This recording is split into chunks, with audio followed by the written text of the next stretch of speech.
but then you drove the Rover-BRM, which was a very special experience, I think. Yes, I went as a reserve driver for Maranello concessionaires, which were the biggest private entry team, non-works Ferrari team. And I was reserve driver for Joe Bonnier, Graham Hill, Innes Ireland, and another driver. So I qualified the car, ran the car, but they all stayed fit for the rest of the race, so I didn't get to drive, which is rather nice because I had a good night's sleep every night. I didn't have to get up at some silly hour in the morning to drive a racing car. And we were staying in a 3-star Michelin Guide hotel, which is very important for a racing driver. You still have to learn about that. So I went back the following year to drive, of all things, a gas turbine car, helicopter engine in a Rover-BRM. The car looked great, but I mean, it was unbelievably slow. And anyway, there was no braking. No engine braking at all. You know, you took your foot off the gas and the turbine kept running, and it was only the brakes. So, you know, in any kind of car we all drive, you shift down, you get engine braking, and this thing had nothing at all, and the brakes weren't all that good in those days. And I said, what do I do if we have a brake problem? Because occasionally we'll have, you know, a brake balance bar break, maybe have only front wheel brakes or rear wheel brakes. What do you do in this case? Well, I don't know.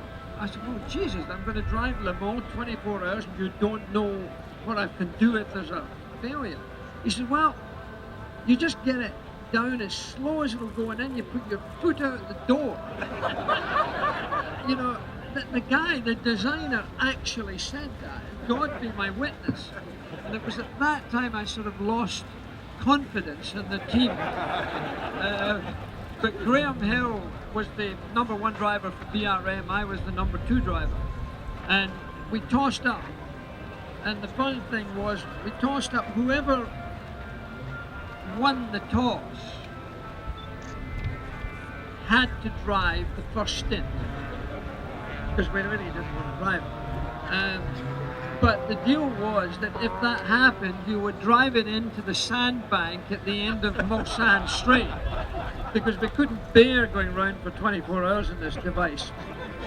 And you know, Graham, of course he didn't mean to do it, but sure as hell, he went in the first lap right into the sandbank at the end of Mulsanne, and it swallowed a whole bundle of sand, and it took the edge off of all the turbine blades. So it meant that instead of revving at 82,000 revs, that's what the turbine was revving at, we had to do 50,000, which meant that I got passed on the Mulsanne Straight by a Triumph Herald.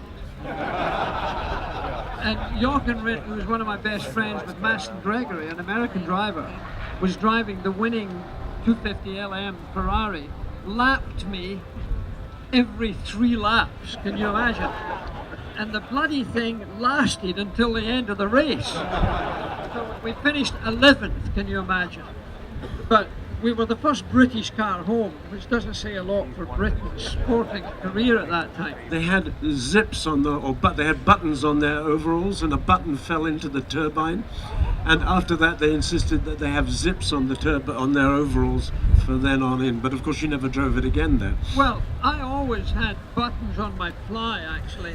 In that race, I put 7 buttons into the turbine. Nothing negative seemed to happen. Just bad luck, really. Yeah, today it is. The cars are so refined now and so bulletproof with their reliability that we literally drive every lap as hard as we possibly can go.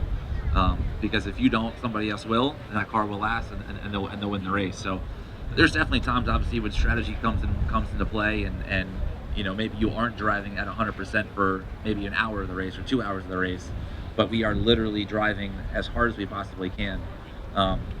To Jackie's point there, you know, nowadays we have paddle shift in the car and things like that, and when we had an H pattern or sequential, if we were way behind, and as you kind of said, you know, if you were 10 laps down and you had well, Le Mans, 10 laps is nothing, but if you were 50 laps down and you had no chance to do well, the drivers always got together and kind of said, okay, well, So if it's that bad, if we're that far behind, one of us has to blow the motor up or do something to the car so we can just end this now. Because there's nothing worse than being, behind, let's say 2 hours in the race and you literally have no chance, and you just drive around for 22 hours, just because you have to. So the drivers always, try to just figure out and say, okay, it's your turn now to blow this thing up. And we can't do it anymore. We can't, there's nothing, all the controls and the computers and stuff like that, now we can't do that. So. Okay, Tommy, let's have a little news here. Did you ever do that? I've never been tasked with that.